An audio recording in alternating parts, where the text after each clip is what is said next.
You are now listening to the Business Chatter Podcast.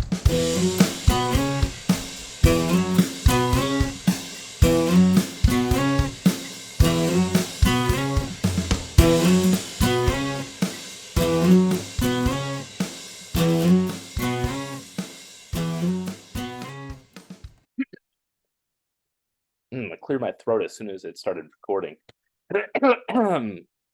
Good evening, Chris. Good evening, Anthony. Yeah, welcome to the Business Chatter Podcast. I'm sitting here in a bed. I'm No where I comfortable always am. seats around. In studio. In studio. I'll be back. That's right. You will. Got some world traveling going on. It's very true. Yeah. Before Not we say corporate anything, travel. not corporate travel. That's a little inside joke for for a few listeners there. Maybe we'll unpack that one day. Chris's long-standing nickname is Corporate Travel Chris. Had him saved in my phone as CTC for like 4 years. Yeah, good times. Yeah. Good times. We actually had a group chat. It was me, you, and one other person called Corporate Travel Chris. That's true. Yeah. It went way too long. Yeah. I mean, and we literally didn't talk about travel at all. But Nothing. hey, I love naming chats. That's such a great technological advancement that's available to us now. I love Absolutely. It's totally such a negligent part of my life. Negligible part of my life. True. But yeah, the titling of it is great. And the picture too. When you have iPhones, the being able to put a picture for the group is cool too. Yeah, well, our chat was on Snapchat, so That's true. But I haven't used Snapchat since then, probably. So yeah, me either. Yeah. All right. Well, but welcome to the Business Chatter Podcast. I'm Chris. Yeah, I'm Anthony. And I was reading a lot about John Andre earlier. If you guys don't know who he was, British major during the Revolutionary War, served as adjutant general to Sir Henry Clinton, was caught as a spy. He was the one that actually flipped Benedict Arnold and hanged at the behest of many American officers because they actually liked him as a person. But they had to make an example out of him because they did hang Nathaniel Hale for being a spy. That's one of the main reasons they hanged him. Even Washington, in a letter afterwards, really was like, hey, you know what, guys? Good man, just unfortunate circumstance. It's very interesting. Thank you for the history lesson right there. No problem. I appreciate it, so I hope someone else does as well. And on that note, we're really happy that you're here with us today. Absolutely. And there's actually a monument to him in underneath Westminster Abbey, which is pretty impressive for an individual that of his rank in the British military. I mean, obviously being a major is very impressive. You have to be a successful individual, but generally those places are reserved for nobility and what would be considered a general or a flag officer in the British Armed Forces. So, and when you say under, it's what's the situation like? Maybe I don't know. Okay. I guess I'm thinking Westminster Abbey. I don't know if there's a crypt. I've been inside of it, but if you go to like St. Paul's Cathedral, there's a crypt with like a lot of monuments underneath to famous members of the British Empire. Very interesting. Thank you for that. You're welcome. We could just clip that and we could put that out there and it'll be a whole different thing. Well, that's not what this episode's about at all. I mean, not even close. If anything, it pulled us further away from what the topic of today is. That was a very serious topic. Yeah. Like there's not much levity to that. This topic is leveraging humor in business. That's right. Leveraging levity. Thank you. It's true. We can tell you could do your own research. You'll see the articles out there. Humor does enhance leadership. It obviously makes you more likable in many circumstances. You're stealing my intro. Oh, I'm sorry. Go ahead. Go ahead. In this episode, we're going to talk about how humor can be effective for leadership, marketing, building a strong company, building a strong culture. We're going to share stories of organizations, of people that have successfully used humor, levity in their branding for crisis management, and also maybe a few cautionary tales of humor gone wrong, Yeah. Don't hold me to that. We don't have like a rigid structure, but that's kind of the plan going in. Yep. And we're going to do all of that within 20 minutes. Within 20, because I got to go golf. There you go. Look at that. Last episode. I know. Anthony's not a golfer. This episode, he golfed already this week and he's golfing again. Beautiful thing. I know. Beautiful golfed in 100-degree heat. 100-degree humid heat. You gotta, sometimes you just gotta make those sacrifices to get better. Got to stay hydrated. You gotta stay hydrated. Gotta All stay right, hydrated, everyone. All right, let's kick it off. let's What kick do it you, off. all right, so look, humor doesn't have to mean doing stand-up comedy. It doesn't have to mean going out there and dropping jokes on people. You don't need It's to be really, Michael Scott. you do not. Then not everyone can be, right? I would The hope you would lose your job so quick. Well, Don't that's for sure. yeah. That is for sure. Yeah, I really think a lot of it, which we'll talk about, is right. It's being able to make fun of yourself and being able to make light of a situation when it is appropriate, right? So I very much find things that are like frustrating or where things aren't going your way. I laugh because for me, that helps take the edge off. Like there could be a pipe burst and the basement's flooding, and I'll just start laughing. And it doesn't mean that it's funny in that moment, but I know that it will be funny in the future. And that's a good stress release for me. A lot of times, life is challenging, work is challenging. If you can find someone, especially this speaks to the leadership, that can not take everything so seriously at every moment, it really does help breed a solid culture, knowing that you're able to look at things from a different angle and kind of appreciate things in different ways. I 100% agree. I think very frequently people conflate my sense of humor with not taking things seriously. And there's a lot of things I do take very seriously, but also there's a lot of things that if they happen, they're in the past, and a lot of people get frustrated or angry with things. But if I'm frustrated and angry, chances are I'm not fixing the problem. Like if I can keep it light and figure out how to fix it instead of getting angry and frustrated about it, I'm going to be so much better off. It's also going to save me a ton of stress. Like there's no reason to not give yourself an outlet to enjoy what you're doing, even if it's not in the best circumstance. Certainly. I mean, control what you can control, right? Like that so much comes back to that. I've actually seen a lot of stuff pop up on LinkedIn, even on Instagram, people posting about like controlling the stuff you can control and leaving the other stuff to be. If something happens that's out of your control, yeah, it's going to be frustrating. There's only so much you could do, but if you could find a way to channel that in a direction that's not going to negatively impact your ability to perform in a meaningful way for the stuff that you can have an impact on, game changing, especially when you're leading a team or, just even, within the team that you're working with. So, speaking of team, how do you think you can use humor specifically to enhance leadership or aspects of the team? I mean, So I'm I interested. So, for those of you that don't know, like, or have a lot of background on Chris, Chris is actually a stand-up comedian before he was ever a podcast host. He was a fairly successful stand-up comedian.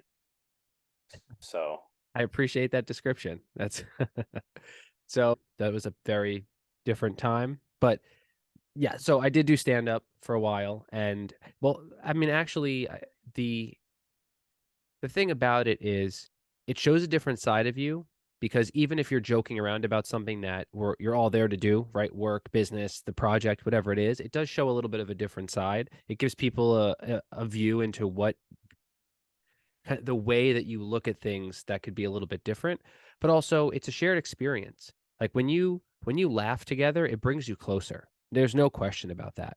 So 100%. so to be able to all laugh at the same thing, especially from a leadership position, you know, let's say I'm in charge of the project and we're all laughing about how challenging something is or how difficult it's going to be to overcome or meet the deadline or whatever the case is. We're having a shared moment that we're all embracing those feelings, but seeing that the person who maybe whose shoulders it falls on heaviest or the one who has to impose all of the repercussions or shoulder the repercussions is part of that with them. There's skin in the game, right? So we're all in this together and I'm equally as willing to experience this in this way with you as opposed to not. Something like that is just it's so important to be able to take your head out of it for a second because we're so much more than what we do. It's nice to be able to step away from that for a minute and have a shared experience that could happen outside of the office walls and inside. Yeah, and I think it falls at all levels too. And I think somebody that's been really successful with this, and I think we talked about it before we jumped on the actual podcast, was Richard Branson. Like he's approached leadership like from top to bottom, like from the day they started Virgin, like you can look up stories about like his sense of humor, his pranks, his personality, and like how it overall shaped the Virgin brand and the Virgin culture.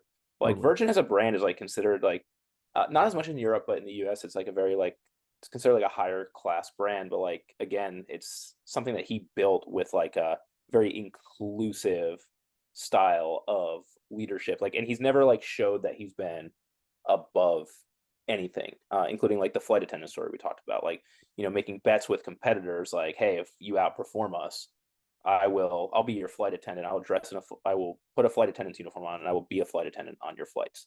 And he Yep. did it. He did it. Absolutely. And that's actually another piece of it is the willingness to actually go through with it, right? Because anybody can say, "Oh, if this, then that." But when you actually follow through and you do the thing that you say that you're going to do, the joke may be on you, but everybody is happy to be a part of it. And all of the Virgin employees were laughing at their CEO, this billionaire who's doing this silly thing, but they're all part of it because now they're proud that their CEO followed through with it. They did what they said they're going to do. They're credible, and it's something that they can bring back, and it's unique to them. It's funny for us to laugh at, but it's even funnier for the employees to be a part of. Yeah. One All right. thing that I do want to bring up that I think is interesting is a specific example, well, two specific examples actually of great leadership How in the form specific? of humor. I mean, pretty specific. I'm going to I drop want one name and then I'm going to give one scenario. I want you to relive the entire scenario. Like go Let's through it word for word, what you remember. we don't have that much time. Well, I have plenty of time. I'll recap it for you and then we'll see if anybody listening wants to hear more. Then reach out. We will respond. Well, actually, I have 9 minutes. Well, so there you go. Well, maybe 9 minutes depends on how much time we have left on the recording. That's true. All right. So one of them, and I will call out this person, Paul Rosen, who Chief Revenue Officer. He's currently at ShipBob. He's a great sales leader, They got a great shout guy. out on Steve-O's podcast, by the way. You did? He No, not did. me. He did. I was gonna say, how did Hip you Hop. get a call out? I Oh, sent it to ShipBob? him though. Yeah, I sent it to him when I saw it. It was last summer. Very cool. But yeah, he's a great guy, great sales leader, all positive things to say. Paul he's serious. He knows his numbers. He knows how to sell. At the same time, he knows how to He have a loves good time. karaoke. He loves karaoke. He's really fun, and he likes humor. And we had a company meeting, and we were talking about like competition and sales goals and all those things. And he brought in a lot of funny anecdotes, thoughts, approaches, the way he phrased things, kind of all of that came together that you were laughing, and the more you laughed, the more you were with him, the more motivated you were. And it was a great call to action because when you started, you knew what he was going to say, but when you finished, you didn't even think he said the stuff that you knew he was going to say because you were laughing and just continuing to buy in. And at that point, everybody was in on it, and it's a funny, it's funny, and it's one of those things that you can still reminisce about looking back now. It's one of the more motivated situations that didn't require a threat, right? Or consequence. We were all on the same page and looking forward in a positive way. So shout out to him. And then the second thing, which is unique, I haven't heard this at a lot of places, but again, part of it goes back to the stand up experience that Anthony so kindly mentioned earlier. So we actually a long time ago when I was on the sales floor actually at the company Anthony and I both worked at before Anthony's time there. We did morning huddles, and somebody would come on and give some type of like motivational kind of prologue before announcing the results for the month and all that. And I actually roasted the sales team and sales leadership, and it was a great opportunity. I'm really grateful to have been given the opportunity to even do it and for people to be open for it to happen. Because it was, I mean, I They really were went open in. to it until you did it. Oh yeah, I mean, I really went in on a few people. They were All like, in good "Yeah, this fun. is great," and then you did it, and they were like, "This is horrible. This is. I feel so bad about myself." Everybody loves a roast until it happens to them. But no, but it was something that again, it was the collective experience of everyone laughing together and being able to break outside of that, like the standard monotony of the day and the job and the expectations and all those things to just have some fun with it. And you can still reference it. You can still bring it up. It's relevant later after the goals, the daily goals, the weekly goals have subsided. And that was something that was really unique. And I know that people, I've heard of sales teams doing huddles with like corporate bro, right? And having some of those other corporate bro is actually a great example of humor in the workplace and how social media has changed a lot of the way that that works. We could talk about that in its own episode. Maybe corporate bro would be on the podcast. Let's hope. Reach out, we'll respond. But that was just something I wanted to call out because not only was it a great experience for me to, kind of bring part of my outside life into the office, but it was a great bonding moment where I had a chance to have new interactions with people that I've worked with for so long that didn't have anything to do with the reason why we were all in the room together. All right. Anything else? No, let's move on. All right. So jumping forward, I want to talk about two more topics because we got 6 or 7 minutes left. Humor and branding. First thing that comes to mind is Dollar Shave Club. They had a Totally. video with the founder. It was just a general, like, overall, like, funny video that led to a massive increase in subscriptions for them. Like, again, poking fun at yourself or poking fun at competitors or just creating like a lighthearted atmosphere in your branding. I think it's something that's super beneficial. Like a lot of companies you see, especially, I don't know. Maybe I don't want to like. I guess there's two approaches by two different types of companies. One that focuses on consumer and one that focuses on like more business to business sales. But Sure. all right, Chris, you take it because I'm losing myself here. It's okay. It's okay. All that heat must have gotten to your head. Uh, well, look, Tired, you know. two insurance companies, right? Allstate and State Farm, I think are great examples, right? You have Allstate, which is doing the like the chaos or sorry, the mayhem commercials, Mayhem, yeah. which are great. I mean, they're so funny and insurance is serious, right? You you don't want to pay for it, you have to pay for it and you realistically never want to use it. So how do you take something that is already kind of a downer and make that something that you laugh at and it has name recognition? The mayhem character is perfect. And then you look at State Farm and you have Jake from State Farm, right? It's silly, but it's so funny and it makes you memorable, right? It makes you unique and it's something that even if you don't utilize the services, you don't forget about them and then when the time comes, the business is in your head. It So 100 I was percent. I was gonna say there's a scene from Seinfeld, right? The buy men in, they can't get it, like they can't get it, and then like George is like, he says Costanza to try to keep himself in the head of someone he's trying to date. It's like it's as silly and rudimentary as it is. That is true how brands use humor to be able to Hey, keep themselves relevant. that point, we're segueing right here. Cautionary tales. You don't want to patronize. You don't want to be tone deaf. The buy Yep. men in thing. Remember the Bic for her pens, Yep. their advertisement, like horrible, super tone deaf. It really hurt their sales. People found it really patronizing, and it was just tone deaf. And I think you see examples of it now. People are really sensitive to things, and like there's a point where there's a fine line. Like, yeah, sure, like it's funny, but it's not really funny on like a large scale.